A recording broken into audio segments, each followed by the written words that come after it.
Sang Hyang Adi Budaya, Namo Buddhaya. Namo Buddhaya.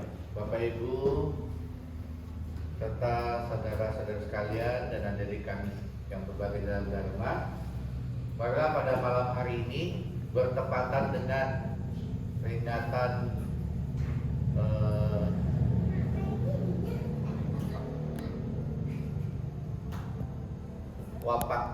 wafatnya almarhum Yang Arya Mahabiksu Kasinidara kita yang ke-22 pada tanggal 18 April ini, bersamaan di tempat-tempat lain juga dibacakan doa berlimpah jasa untuk guru kita.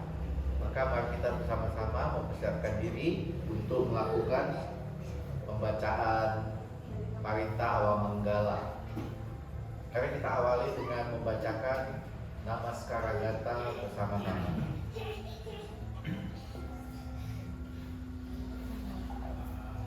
Arahang Sama Sambuddho Bhagava Buddhang Bhagawantang Abiwademi.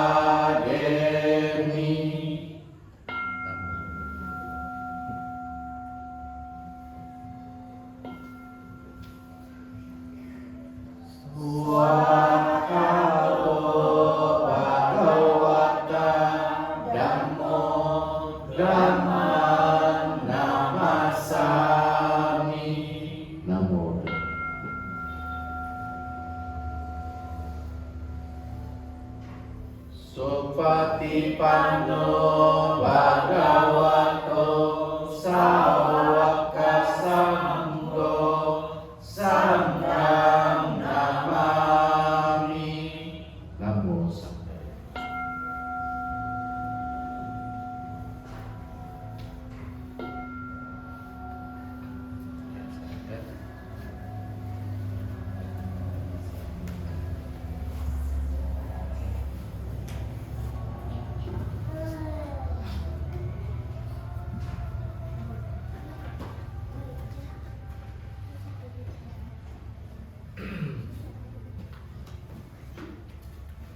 Mari kita awali pembacaan Parita Awamanggala di halaman 151.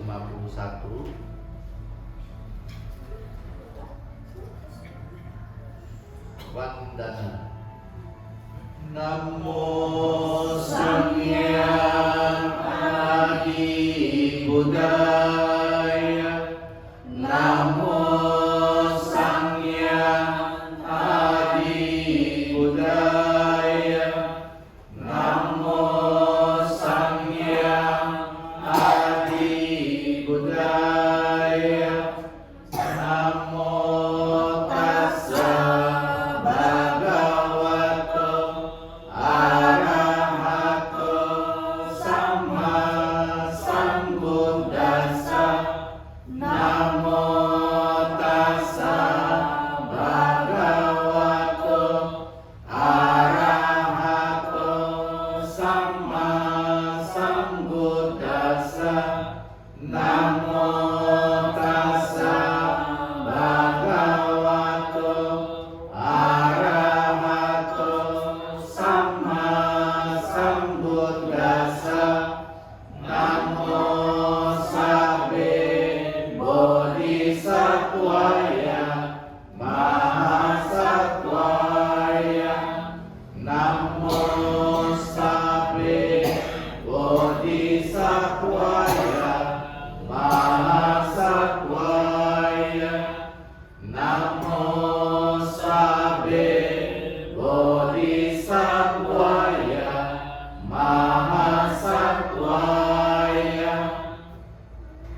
Buddhang saranang gacchami, Dhammang saranang gacchami, Sanghang saranang gacchami, Dutiyampi Buddhang saranang gacchami, Dutiyampi Dhammang saranang gacchami, Dutiyampi Sanghang saranang gacchami, Tatiyampi Buddhang saranang gacchami, Tatiyampi Dhammang saranang gacchami, Tatiyampi Sanghang saranang gacchami.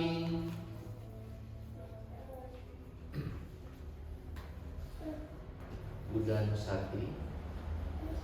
Iti piso bhagava arahang samma sambuddho wicakcarana sampanno sugato loka vidu anutaro purisa dhamma sarati satta dewa manusanang buddho bhagawati buddhang jiwitan yawa nibbana saranang gacchami yece buddha atita yece buddha anagata pacupanna ye buddha aham vandami sabada nati me saranang anyang buddho me saranang wara etena sacca wajena otu me jaya mangala utamanggena wandehang pada pangsung warutama budeyo kalito doso buddho kamma tutang mama.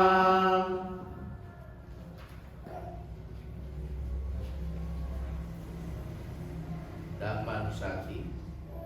Swakato bhagavata dhammo sanditiko akaliko ehipasiko opanaiko pacakam veditabo vinyuhi dhammang jiwitan yawa nibbana saranang gacchami yece dhamma atita yece dhamma anagata pacupanna ye dhamma aham vandami sabada nati me saranang anyang dhammo me saranang warang etena sacca wajena hotu me jaya mangala utamanggena wandehang dhammang diwidang warang dameyo kalito doso dhammo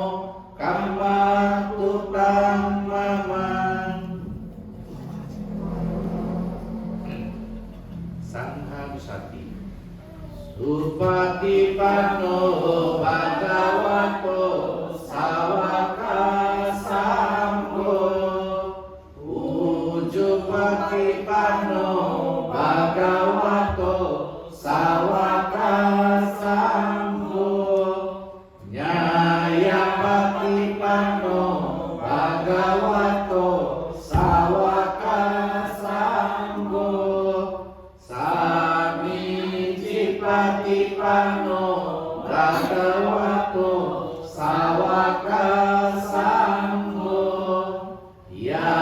Yadidam Cattari Purisa Yugani Atta Purisa Bugala Esa Bhagavato Sawaka Sangho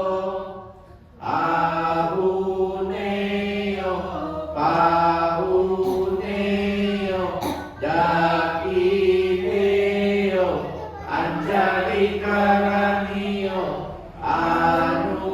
Anutaran Punyaketan Lokasakti Sanggang Jiwitan Yawa Nibbana Saranang Gacchami Yeca Sangga Akita Ca Yeca Sangga Anagata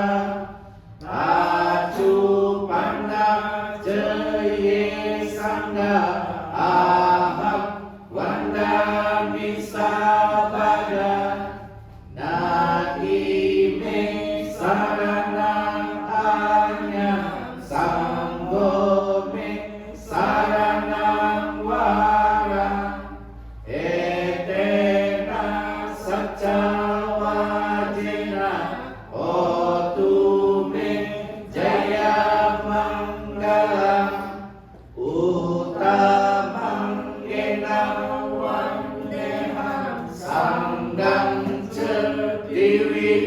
Diwidutama Sanggeyo Kalito Doso Sanggo Kamatutang Mamang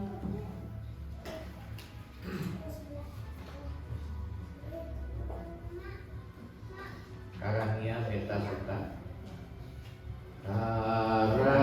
Karania Mata Kusalena Yantam Santam Padam Abisa Meca Sako Ujuca Sujuca Suwaco Tasa Mudu Anati Mani Santu Sakoca Subaroca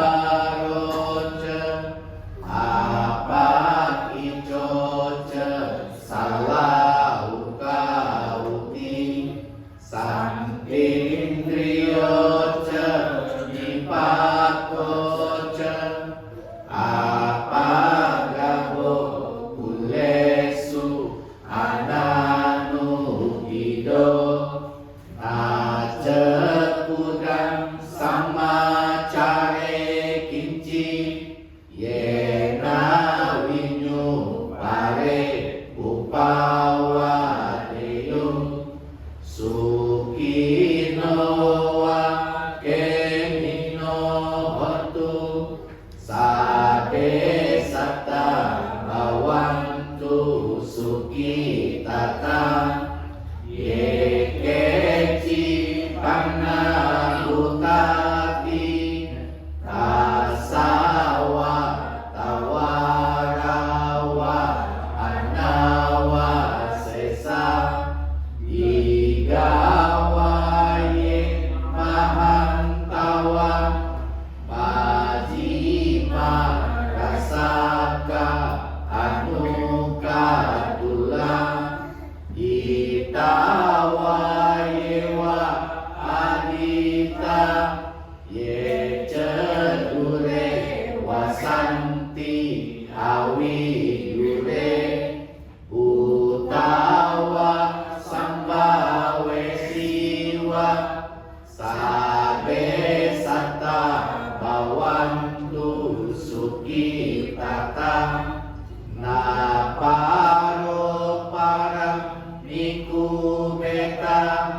Nagi maneta kata cinan janji biarosannya patikasannya nyanya manyasa duka micea mata yata nyiang putang ayu saeka putang manurake hewan pisaba butesu manasam bawaye apari manang metanca sabalokasmi manasam bawaye apari manang udang adoce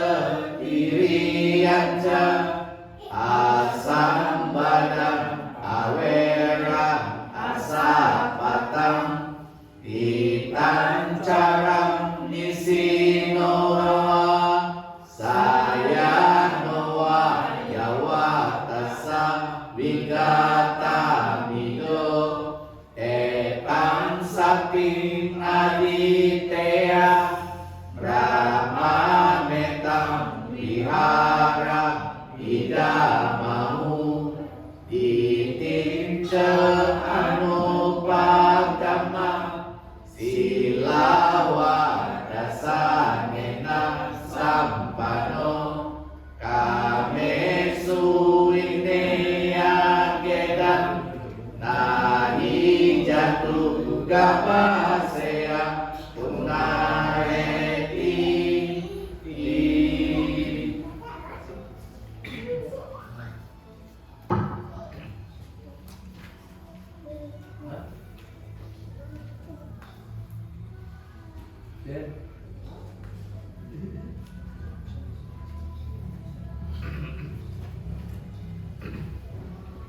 halaman 170.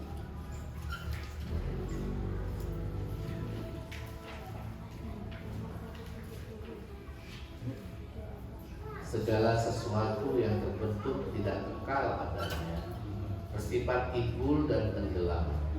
Setelah timbul akan hancur dan lenyap. Bahagia timbul setelah gelisah lenyap. Semua makhluk akan mengalami kematian. Mereka telah berkali-kali mengalami kematian dan akan selalu demikian. Begitu pula saya pasti mengalami kematian juga. Keraguan-keraguan tentang hal ini tidak ada dalam diriku. Ani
sabe sangkara anicca tiada panyaya pasati atani windati duke samago visuddhya sabe sangkara dukkha tiada panyaya pasati atani windati duke samago visuddhya sabe dhamma anatta tiada panyaya pasati atani windati duke samago visuddhya apakate manusesu ye jana paragamino ataya pitara paja kiramewa nudawati ye cako samadakate dame dhammanuwatino te jana parame santi macudea sudutara kanham damang vipahaya sukam baweta pandito Roka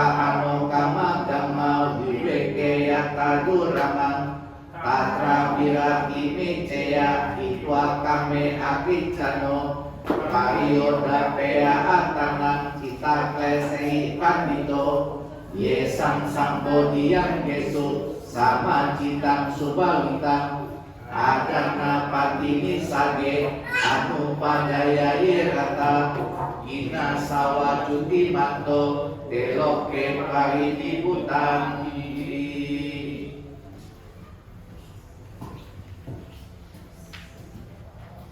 176 Aryadana kata Iya sasada tata date acala supatita silancaya sakalyana aryang kantang pasamsita sangge pasadoya sakti ujubutan jadasana ada lidoti tang au among dan tasajiwita tasma sadanca silanca pasadam damadasana anu yuceta medawi sarang budana sasananti.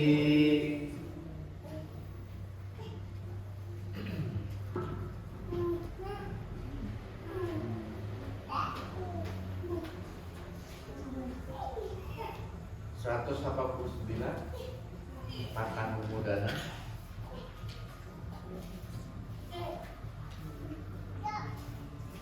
Sabawa manggala upadawa dunimitan sabiti roga gahadosa masesa ninda sabantaraya baya dusupinang akantang budanu bawa pawarena paya tunasa sabawa manggala mupadawa dunimitan sabiti roga gahadosa masesa ninda sabantaraya baya dusupinang akantang damanu bawa pawarena paya tunasa sabawa manggala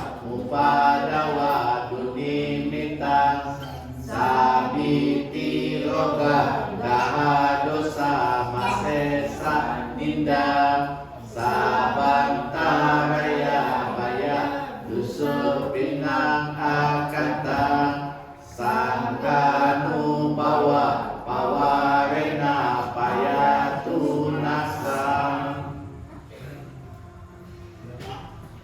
Selanjutnya mari kita hening sejenak, kita pancarkan pikiran kita kasih sayang doa yang tulus untuk guru kita yang sudah menyalakan api dharma di bumi Nusantara ini, sehingga dengan cinta kasihnya, kebaikannya, nyala kebenaran ini dapat ditransmisikan ke banyak orang hingga tiba saatnya menyala di dalam hati kita.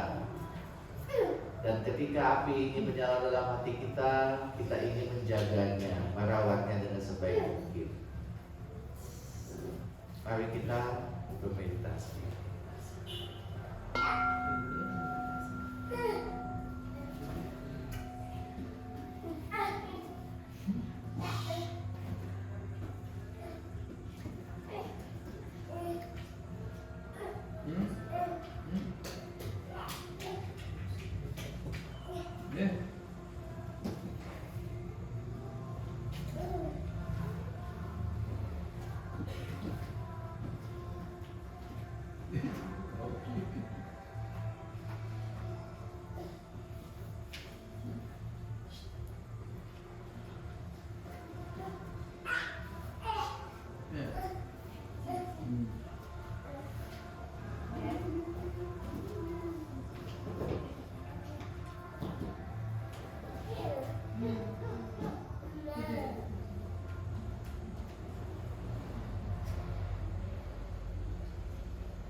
Terpujilah Sang Hyang Adi Buddha, para Buddha yang telah mencapai kesempurnaan, para Bodhisattva yang penuh dengan kasih sayang.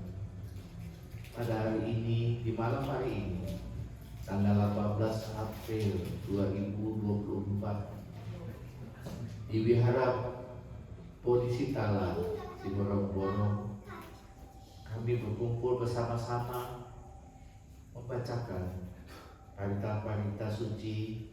Secara khusus kami limpahkan kepada Yang Mulia Maha Biksu Asin Jinara kita Mahastawira yang menjadi pelopor kebangkitan agama Buddha di Indonesia, yang telah menyalakan sinar dharma, menerangi hati bagi mereka yang yakin dan percaya.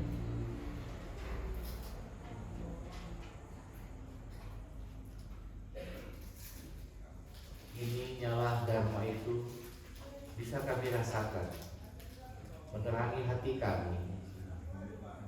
Kami berterima kasih sebesar-besarnya kepada para leluhur spiritual kami yang telah berupaya dengan susah payah memperhatikan, menjaga dharma dan membagikannya terus-menerus, sehingga cahaya dharma ini dapat menyentuh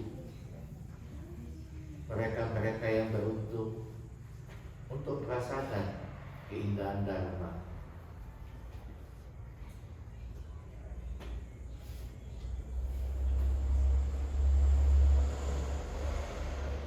Kami juga bertekad ingin membangkitkan semangat, ingin membagikan cahaya kebenaran ini ke banyak orang. Semoga kami menjadi kuat, semoga kami menjadi mampu, semoga kami terus dapat menyalakan semangat kebenaran ini di dalam diri kami sekarang dan untuk selama-lamanya, hingga kami bisa mencapai pencerahan tertinggi. Terima kasih Guru.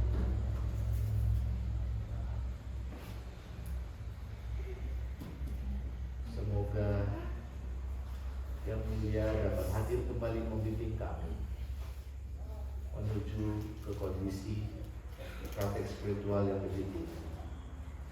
Semoga para guru-guru spiritual senantiasa hadir di dunia ini untuk senantiasa membimbing kita.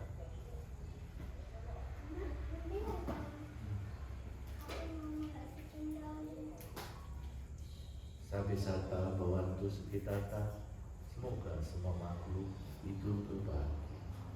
Meditasi. Sadu, sadu, sadu. Selanjutnya mari kita menyalurkan jasa-jasa yang membacakan Netawata. Nanti Cirang Rakantu kita sebutkan Yang Arya Maha Biksu Asin Jinara kita Mahastawira, ya, almarhum ya.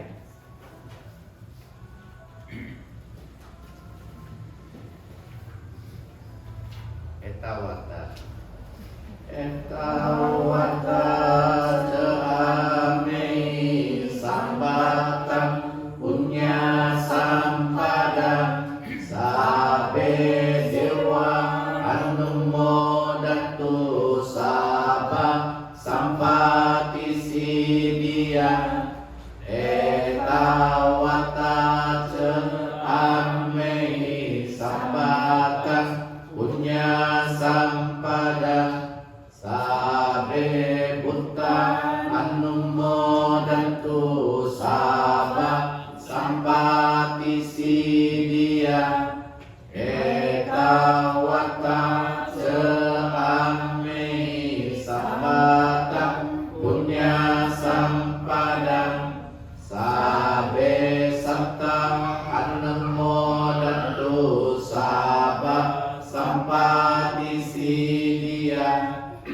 Akasata cebung mata dewa naga mahindika punyang kang anemonitwa ciram rakantu almarhum yang Arya Mahabiksu Asinitara kita Mahastawira Akasata cebung mata dewa naga mahindika punyang kang anemonitwa cirang rakantu almarhum yang Arya Mahabiksu Asin Cinara kita Mahastawira Akasata cebung mata dewa naga mahindika punyang tang anemonitwa cirang rakantu almarhum yang Arya Mahabiksu Asin Cinara kita Mahastawira idam gom nyakinang hotu sukita hontunya tayong idam gom nyakinang hotu sukita hontunya tayong idam gom nyakinang hotu sukita hontunya tayong akasata cebung mata dewa naga mahindika punyang tang anemonitwa cirang rakantu swang sadrati sadu sadu sadu.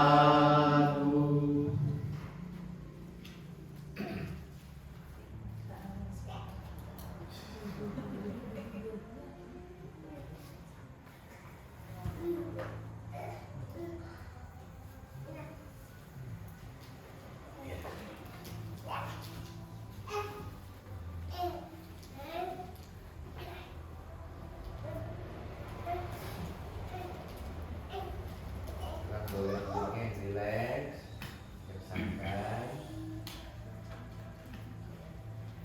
Ada yang bisa mimpin lagu Anca? Ibu bisa? Ibu ini bisa, ibu ini. Bisa kan ibu ini? Ibu ini bisa. Ada itu lagunya. Lambang tidak kekalah. Kan seperti ini. Baik. Selamat malam Bapak Ibu sekalian. Namo Sangaya Budaya, Namo Budaya. Namo Budaya. Pada malam yang bahagia ini kita bersama-sama dapat berkumpul kembali setelah lama tidak bertemu ya, lama tidak berjumpa berkumpul seperti ini, rasanya kangen ya bisa kumpul seperti ini. Dulu kayaknya di awal kita sering kumpul bersama-sama, sharing-sharing, terus ada makan bersama-sama, bergiliran, indah ya. Kenapa keindahan itu kok berlalu? Nah, jadi pada malam hari ini secara khusus kita di Indonesia merayakan peringatan peringatan wafatnya guru kita. Tadi kan di awal kan saya udah tanya, siapa yang pertama belum pernah ketemu nggak sama Suko? Pada umumnya banyak nggak pernah ketemu ya. Saya akan share sedikit tentang yang saya tahu lah ya tentang beliau. Jadi Bapak Ibu, kita harus paham bahwasannya ajaran yang baik itu bisa hilang. Terbukti di Nusantara itu udah 2 kali ajaran Buddha itu pernah jaya. Jaya itu maksudnya bagaimana? Kayak sekarang di Indonesia kan, mayoritas siapa itu? Islam ya. Hampir 85% lebih kan. Nah di zaman Sriwijaya melebihi itu Bapak Ibu sekalian. Iya. Agama Buddha begitu jaya, agama Buddha digunakan sebagai panduan bagi raja memimpin dengan adil dan bijaksana, kehidupan yang sangat luar biasa pada saat itu sangat makmur, kejayaan begitu luas sekali. Kalau dulu kan belum ada Indonesia, namanya Nusantara. Ya terima kasih. Nusantara itu sangat luas sekali. Kalau berdasarkan sejarah sampai ke Brunei, Malaysia, Singapura itu semua tuh masuk wilayah Nusantara, Kamboja. Bayangkan kalau kita bayangkan sekarang sangat luas sekali kejayaan, kemakmuran. Agama Buddha itu ya kita bisa bayangkan contohnya di mana-mana tuh banyak kali para biksu, biara-biara yang megah, tempat-tempat belajar dharma, kemakmuran. Terutama sekali yang paling hidup itu di zaman Sriwijaya. Sampai-sampai saking jayanya Nusantara ini, itu bahkan di India saja kalah yang sebagai tempat kelahiran Buddha. Di India mengalami kemerosotan, di Indonesia, di Nusantara ini mengalami kemajuan yang sangat besar. Maka guru-guru besar, baik dari India, dari Tiongkok, itu semuanya datang ke sini untuk belajar. Karena di Indonesia waktu itu ada guru besar, namanya Sri dan Pak Kirti. Pak dan Pak Kirti ini adalah seorang pangeran.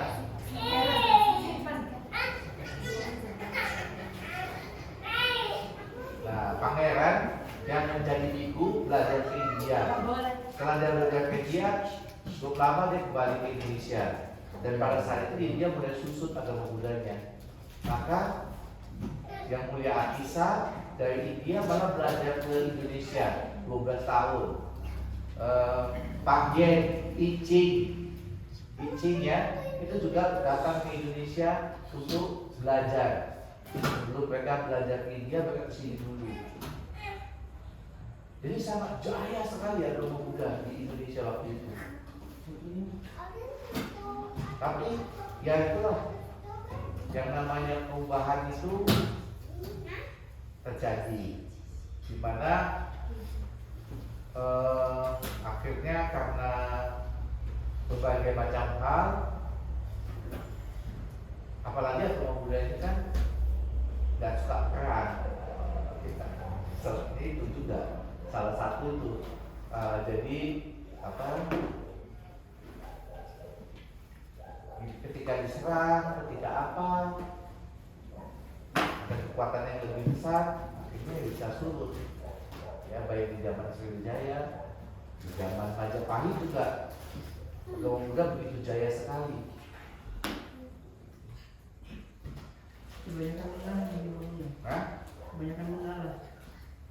Ya salah satunya itu mengalah, dan juga mungkin ada faktor-faktor lain di mana kita terlalu fokus juga di dalam berbagai hal tertentu ya, kita tidak pahami.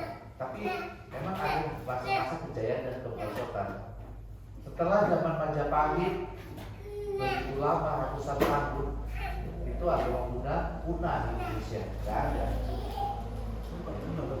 Ya, jadi tinggal puing-puing aja, puing-puing. Paling pengikut-pengikut yang dulu pernah ada, yang mungkin diserang dan tinggal lari di gunung-gunung, itu kan udah nggak kelihatan lagi kan waktu itu ya,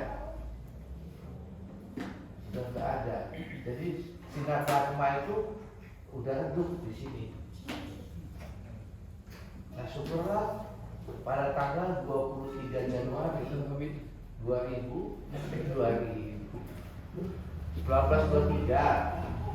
Januari 1923 lahir seorang anak manusia yang akan menjadi membawa cahaya terang. Ya, lahir di Bogor. Dari Bogor, di keluarga yang sebenarnya keluarga biasa ya.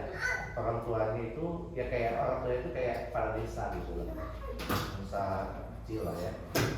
Namanya Teh Bonan, harga teh. Ini ada harga teh nggak? Harga tanah ada nggak sih? Ada. Siapa tanah? Ini tadi. Hah?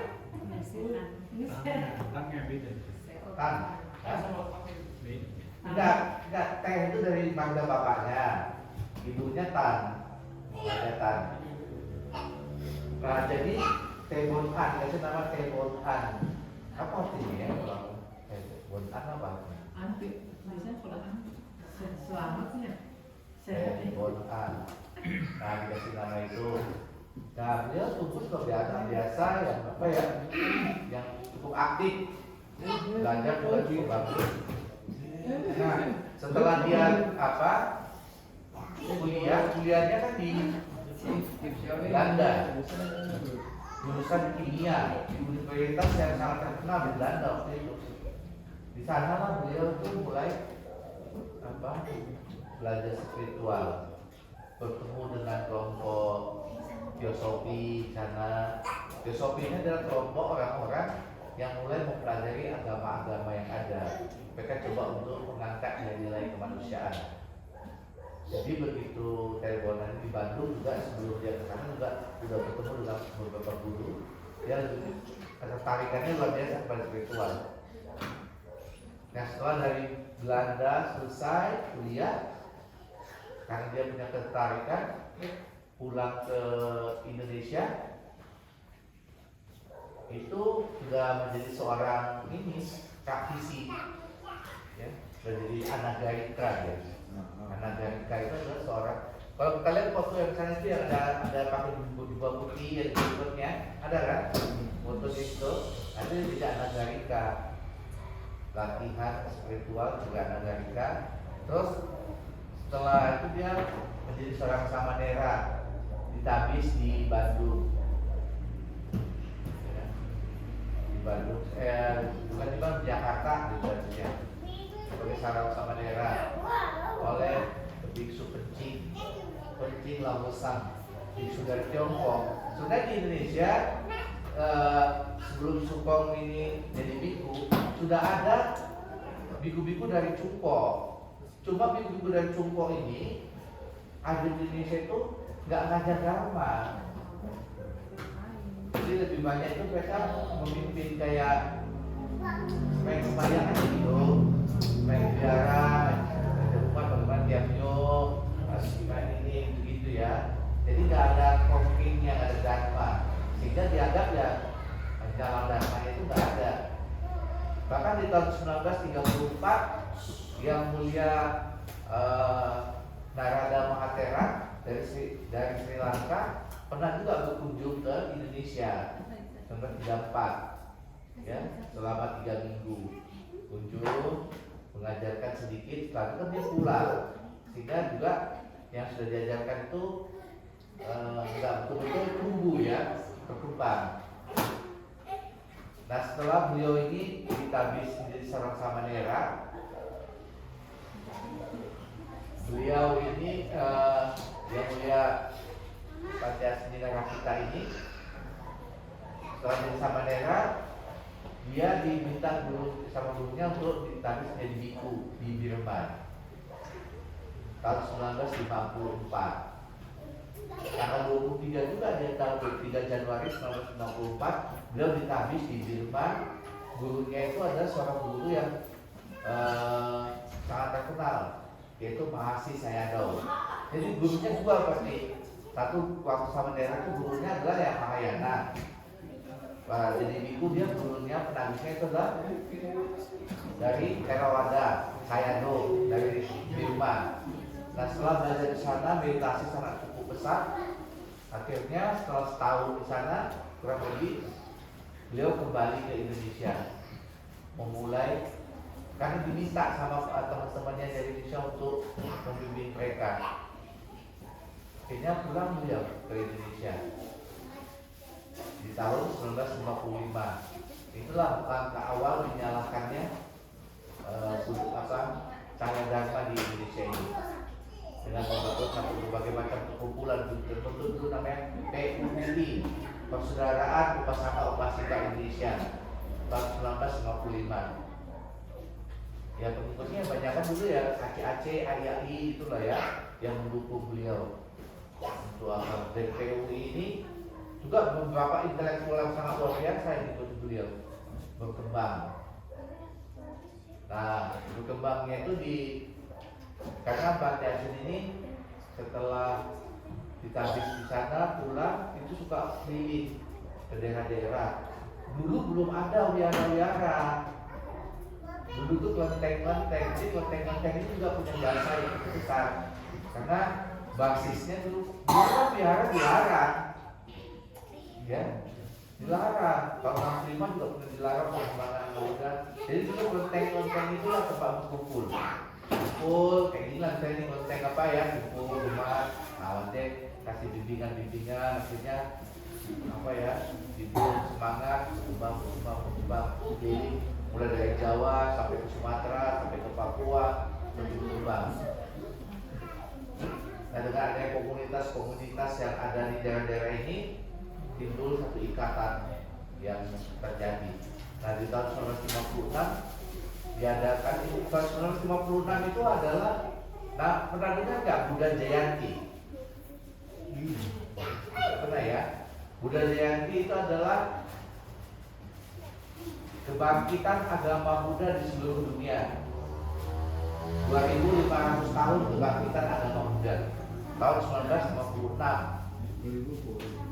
Jadi di seluruh dunia orang merayakan perayaan kebangkitan agama Buddha ini besar-besaran. Termasuk kita juga di Indonesia merayakan perayaan Waisak pertama kali di Candi Borobudur. Dan dibangun juga waktu itu biara pertama kali di Watugong, namanya Watugong, sana sebagai simbol semangat perkembangan agama Buddha. Ramai sekali diceritakan itu tahun 1956 perayaan pertama kali Borobudur.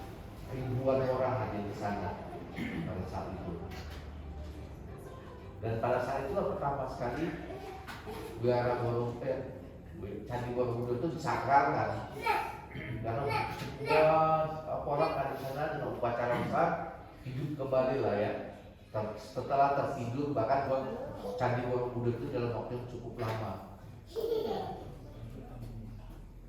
Pemicunya itu udah terus berkembang. Nah, dalam proses perkembangan ini ya tentunya terjadi berbagai macam hal ya. Ada komunitas-komunitas, ya, makanya terbentuk ada Sangga Theravada, ada Mahayana, ada macam-macam. Ada terus mengalir dia perkembangan ini. Dan kita juga dari PUI bentuk terjadi transformasi perubahan-perubahan. Ada dari PUI pertama kali terbentuk perkumpulan ulama, istilahnya apa itu saya lupa, sampai terakhir terbentuknya jadinya MBI, Majelis Budaya Indonesia. Nah, dari MBI itu terus berkembang, dia nggak berubah sampai sekarang namanya Majelis Budaya Indonesia berputar terus sampai sekarang ada di 28 provinsi MBI ini. Jadi MBI sebagai kanannya ya untuk memajukan Zahir Sangga. Nah, jadi Bapak Ibu sekalian, yang perlu kita ingat itu adalah, yang paling penting adalah, pertama itu paling penting adalah cahaya Dharma sudah dinyalakan di dalam hati kita, ya kan? Kapan cahaya Dharma mulai betul-betul menyentuh hati kita? Cahaya yang betul-betul menyala, tumbuh dia. Walaupun mungkin kadang-kadang secara identitas kita kan agama Buddha, ya banyak orang itu kan, identitas agama Buddha kan dia tidak ngerti. Coba ingat betul-betul kita itu betul-betul bersentuhan dengan Dharma yang kita betul-betul rasakan nyala dia. Dan begitu dia nyala, kita ada satu semangat dalam diri kita. Nah, nyala ini penting kita jaga, jangan sampai padam. Nyala sudah. Kemudian langkah kedua itu bagaimana kita memelihara cahaya hati yang sudah tumbuh ini. Ini yang paling sulit Bapak Ibu sekalian. Kadang-kadang orang sudah nyala bisa gampang redup. Nyala kena tiup angin, kena ini badai sana sini, pupus dia hilang. Nah, menjaga cahaya yang sudah ada ini itu dibutuhkan banyak faktor. Butuh keyakinan yang tangguh, semangat, kesabaran, supaya cahaya Dharma yang sudah menyala dalam hati kita ini nggak padam. Kan kita tahu banyak kali kan yang bisa membuat semangat kita itu jadi pudar, semangat kita itu jadi lemah, bahkan kadang-kadang kita malah menjauh dari Dharma. Kok begini? Ya, yang saya bilang kok jadi begini, berbeda sekali dengan yang saya mau. Maunya kita begini, tapi kenyataannya tidak seperti itu, sehingga membuat kita, ini kayaknya nggak benar nih. Nah, itu membuat kita patah semangat.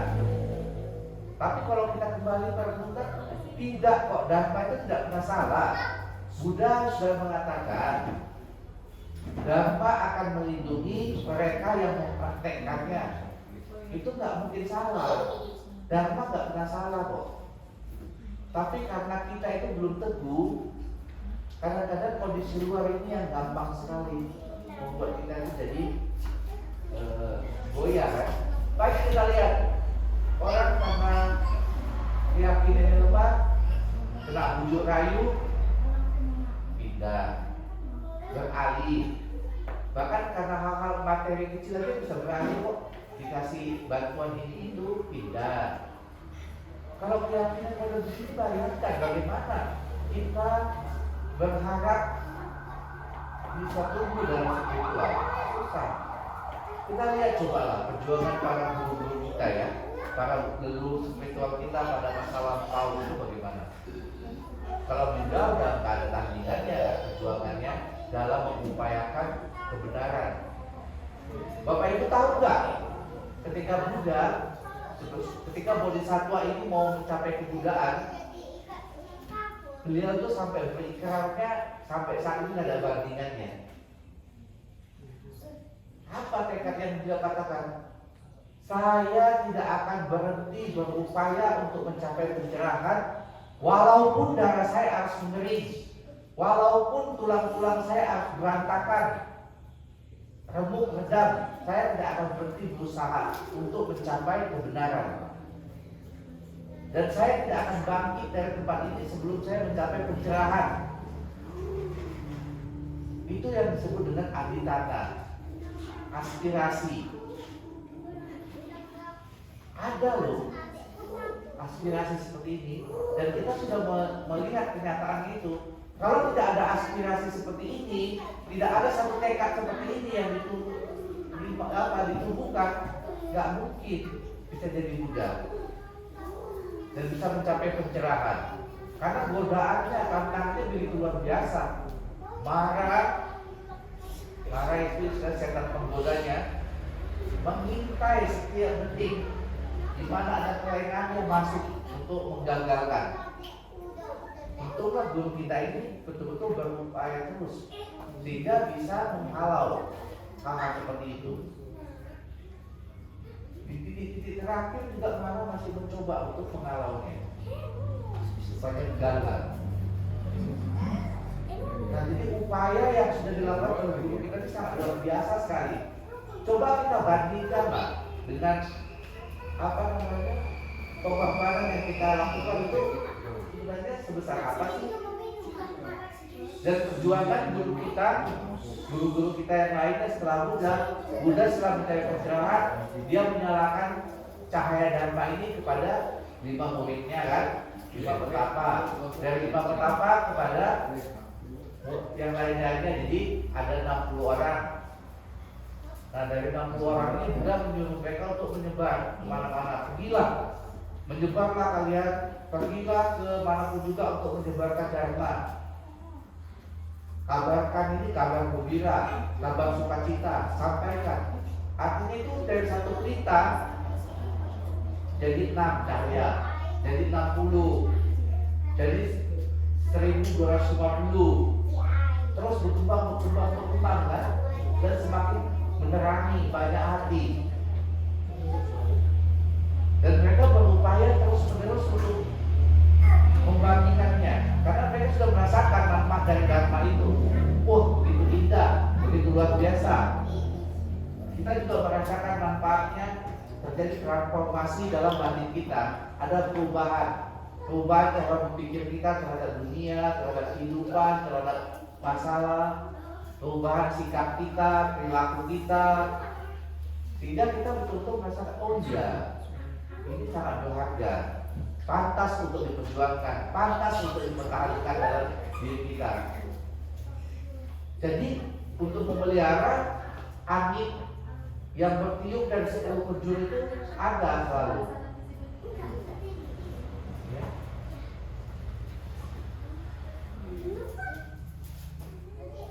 Pasti ada sampai kita mencapai pencerahan.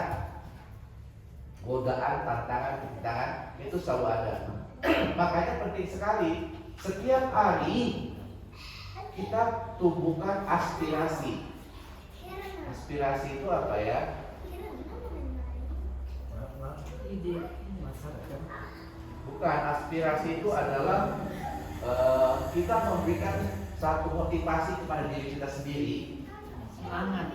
untuk tetap bisa menjaga cahaya hati kita. Bagaimana caranya kita menjaga, memberikan motivasi kepada diri kita agar cahaya dharma ini bisa tumbuh terus? Bagaimana caranya?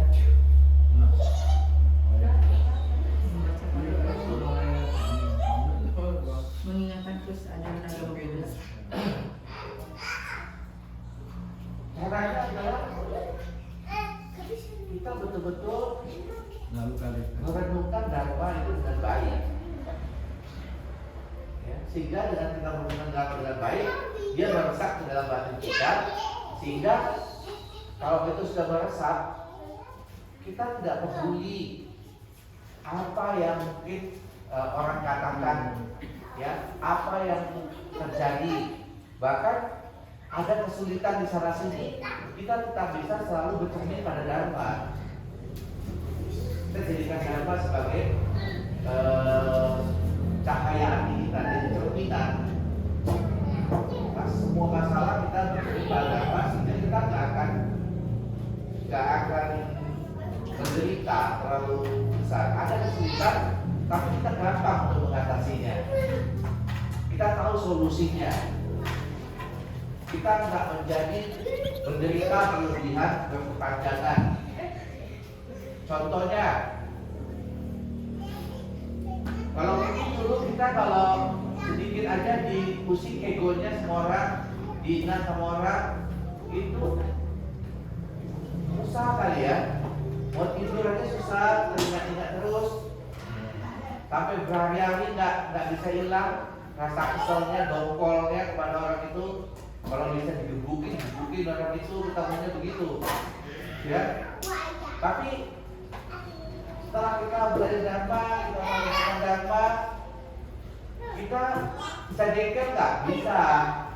Cuma rasa jengkel itu, rasa tidak senang itu tidak lama bercokol di dalam batin kita. Dia sebentar. Itu artinya sudah terjadi kemajuan dalam diri kita. Pelan-pelan kita akan semakin lebih baik kondisinya. Itu satu masalah lain kan juga banyak, ya, yang berhubungan dengan mungkin bisnis lah.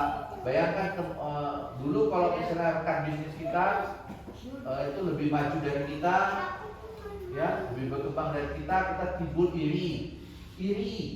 Kita berpikiran negatif kepada orang-orang itu. Oh, mungkin dia menggunakan cara ini, cara itu yang curang dan macam-macam. Lalu kita iri, nggak bisa tidur. Orang lain yang untung, kita nggak bisa tidur. Nah, tapi setelah kita belajar dharma, kita mulai mengerti, kita mampu merubah rasa iri tadi menjadi apa? Menjadi motivasi. Ya, jadi motivasi dengan cara berubah iri menjadi rejoice. Rejoice tahu ya? Rejoice itu bagus, cantik. Rejoice itu adalah bersukacita atas keberuntungan, keberhasilan orang lain. Orang lain berhasil, orang lain bergembira, kita bersuka cita, wah syukur, kita membudidaya cita, rejoice. Iya, turut berbahagia atas keberhasilan, keberuntungan orang lain. Jadi, ini namanya terjadi transformasi dengan dharma itu. Nah, harusnya begitu kita memeliharanya. Memelihara hati kita yang sudah baik ini, kita harus jaga dia, jangan sampai dia terkontaminasi sehingga yang baiknya memudar, apalagi memadamkan ini semangat kita. Jangan sampai itu terjadi. Semangatnya harus terus bergelora, bahkan sampai akhir hidup kita yang kali ini. Nah, tugas kita tidak sampai di situ aja, Bapak Ibu sekalian. Tidak hanya sampai memeliharanya aja. Kalau memelihara aja kan itu untuk diri kita sendiri, ya. Tapi lebih jauh kita harus punya semangat bagaimana cahaya dharma yang kita rasakan ini memberikan manfaat, kebaikan bagi kita ini, kita bagikan kepada yang lain. Mulai dari orang-orang yang dekat sama kita, dengan ya siapa aja lah, teman kita, tetangga kita, melalui bagaimana? Yang pertama dari perilaku kita tentunya. Ya, yang pasti itu ya perilaku kita tunjukkan perilaku yang baik.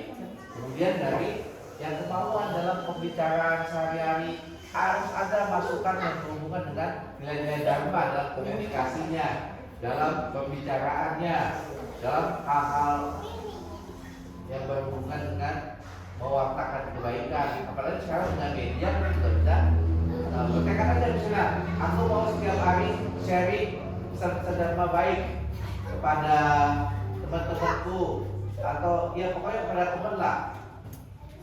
Saya berharap dengan berbagi ini, mudah-mudahan teman-temanku ini bisa terinspirasi.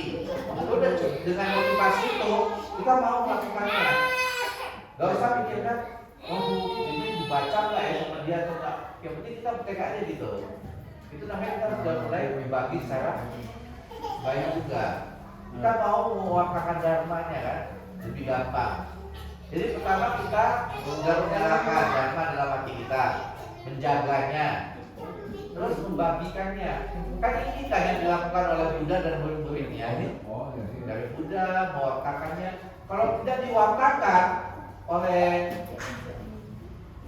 para guru pada masa lalu ke murid-muridnya, bahkan sampai ke kita sekarang ini, mana mungkin dharma bisa bertahan, ya kan?